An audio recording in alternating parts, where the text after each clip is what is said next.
మీ business ఏదైనా మీ ఊర్లో promotion చేయాలంటే అది సుమన్ టీవీతోనే సాధ్యం. ఇప్పుడే సంప్రదించండి.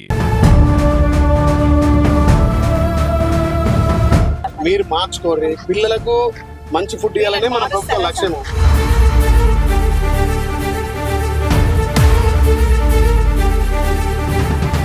ప్రభుత్వం ప్రతి పేదవాడికి సన్నబియ్యంతో వండి పెడుతున్నటువంటి సందర్భంలో ఆకస్మికంగా మా విద్యార్థులు ఏ విధమైనటువంటి భోజనం చేస్తారని చెప్పి ఆకస్మికంగా స్కూళ్ళను తనిఖీ చేశాడు ప్రభుత్వ బీలైలే గారు. ఎందుకంటే ఆకస్మికంగా వచ్చాడు, అక్కడ ఉన్నటువంటి వంటను పరిశీలించాడు, కానీ అక్కడ నాణ్యత లేనటువంటి వంటను చూసి చలించిపోయాడు. ఎందుకంటే విద్యార్థులకు సంబంధించి ప్రతి పేదవాడికి నేను సన్నబియ్యంతో అన్నం పెడుతుంటే ఈ రాష్ట్ర ప్రభుత్వము ఈ స్కూల్లో ఏంది ఈ భోజనం అని చెప్పి నిలదీయడం జరిగింది. ఒకసారి మనతో ఉన్నారు బీలైలే గారు. సార్ చెప్పండి, అసలు మీరు చూడగానే అసలు ఏం జరిగింది సార్? ఎందుకు ఆ సన్నబియ్యం అన్నం ప్రతి పేదవాడికి ఇస్తున్నారు కానీ విద్యార్థులకు ఎందుకు అందివ్వట్లేదు? సన్నబియ్యం అంతుంది బాగానే ఉంది, ఇక్కడ టీచర్లు కూడా బాగానే చేస్తున్నారు. కానీ ఈ రోజు నేను అక్కడ బాయ్స్ అడిగి తెలుసుకున్న తర్వాత గర్ల్స్ పిల్లలు వచ్చి మాకు రోజు దోసకాయనే పెడుతుంది, దోసకాయతో తినలేకపోతాం, కొంచెం టేస్ట్గా ఉండలేమంటే నేను అక్కడ వాళ్ళని వంట వాళ్ళని కూడా పిలిచి మందలిస్తే కొంచెం ఈ దోసకాయ ఎక్కువైంది సార్, మేము దాన్ని మళ్ళీ ఆలోచన చేస్తామని చెప్పారు. మళ్ళీ ఎప్పుడు కూడా ఇట్లా కావద్దంటే ఒక టీచర్ వచ్చి మరి ఆమెకు సంబంధం లేదు, రాధికాన టైం వచ్చి మేము అట్నే వండుతాం, కొంచెం ఆమె దేనికో హట్ అయిపోయినట్టుంది. మరి మా స్కూల్కి ఎవరు వచ్చారు అనుకుంటే ఎమ్మెల్యే అనుకుందాం, మరి ఎవరు అనుకున్నారు సార్? ఎవరైనా పిల్లలు మన పిల్లలు కాబట్టి ప్రభుత్వం గౌరవ ముఖ్యమంత్రి రేవంత్ రెడ్డి గారు నాణ్యమైన విద్యతో పాటు నాణ్యమైన భోజనం పెట్టాలి. ప్రభుత్వ స్కూళ్ళల్లో పేదోడు పిల్లలే చదువుకుంటారు కాబట్టి గొప్పోడు చదువుకునే చదువు, గొప్పోలు తినే బియ్యం తినాలని చెప్పి మన ప్రభుత్వ లక్ష్యం. మన గౌరవ ముఖ్యమంత్రి కూడా ఎక్కడికక్కడ ఎమ్మెల్యేలు కానీ ఇక్కడ కలెక్టర్ కానీ స్కూళ్ళని విజిట్ చేసి సొంత పిల్లల లెక్క మనం చూసుకోవాలనే తరుణంలో ఇవాళ ఈ స్కూల్ విజిట్ చేయడం జరిగింది. మరి స్కూల్లో టీచింగ్ బాగానే ఉంది, ఇక్కడ ఎంఈఓ గారు బాగానే పనిచేస్తారు, కానీ ఆ రాధికా టైంకి వచ్చి మేము అట్నే వండుతామని చెప్పి కొంత న్యూసెన్స్ గా మాట్లాడడం. మెనూ చూసాము. ఇలా మిక్స్డ్ వెజిటేబుల్ ఉండాలి. మిక్స్డ్ వెజిటేబుల్ తో పాటు కొంచెం అక్కడ ఏమున్నా ఒక దోసకాయ, మరి అగ్గునే ఉండిందా ఎందుకో దోసకాయ అంటే పిల్లలందరూ వచ్చి సార్ ఇట్లా మాకు దోసకాయ ఉంటుంది తినలేకపోతున్నాం, పప్పు కూడా తక్కువ వేస్తుంటే నేను వాళ్ళ మిడ్ డే మీల్స్ వాళ్ళని కూడా మందలేయడం జరిగింది.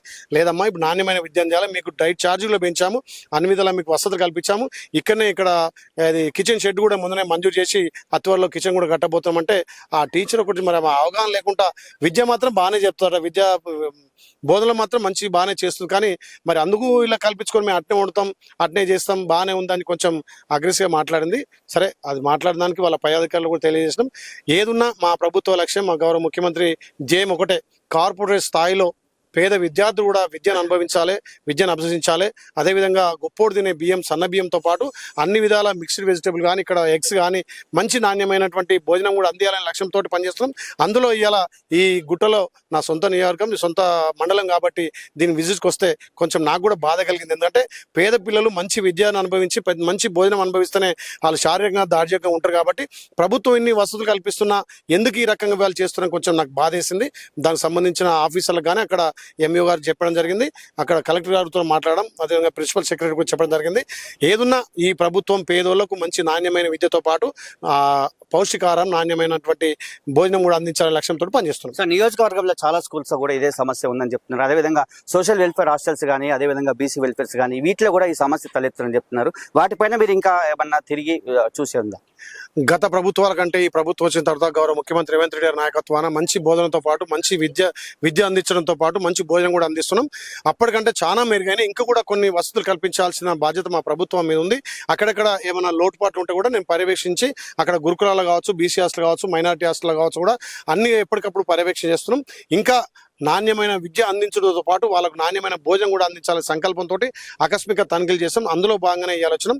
ముఖ్యంగా ఆలేరులో మాత్రం అన్ని విధాల విద్యతో పాటు మంచి నాణ్యమైన భోజనం కూడా అందిస్తున్నాం.